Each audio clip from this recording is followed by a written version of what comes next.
আসসালামু আলাইকুম। কষ্ট সবাই পায়। কিন্তু কষ্টকে কিভাবে নেব সেটাই বদলে দেয় জীবন। চলুন জেনে নেই আমরা কষ্ট পেলে কি করতে পারি। নিজেকে সময় দিন। সবকিছু এক মুহূর্তে ঠিক হয় না। কষ্টেও ভুলে যেতে সময় লাগে, তাকে সময় দিতে হবে। তাহলেই দেখবেন আপনার ভালো লাগছে। ২. চুপ করে কাঁদতে হবে। আর কাঁদাটা লজ্জা নয়। কান্না দুর্বলতা নয়, এটা মনকে হালকা করে। কাঁদা কষ্টকে ভেতর থেকে বের করে দেয়। তাই পারলে গোপনে কাঁদুন। আল্লাহর কাছে মন খুলে বলুন। মানুষ বুঝবে না, কিন্তু আল্লাহ তাআলা সবকিছু জানেন।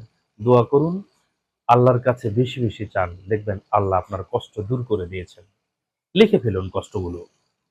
কি কি জন্য কষ্ট পেয়েছেন সেগুলো লিখে ফেলুন। তাহলে দেখবেন বেশ হালকা লাগছে। এবং একটু হাঁটুন এবং প্রকৃতির কাছে যান। খোলা আকাশ, গাছের সবুজ মনের ভার অনেকটাই কমিয়ে দেবে। ভালো লাগবে আপনার। আসলে কষ্ট এলে কখনো পালিয়ে যাবেন না, তাকে গ্রহণ করুন এবং ধীরে ধীরে তাকে ছেড়ে দিন। মনে রাখবেন, কোনো কষ্টই স্থায়ী হয় না।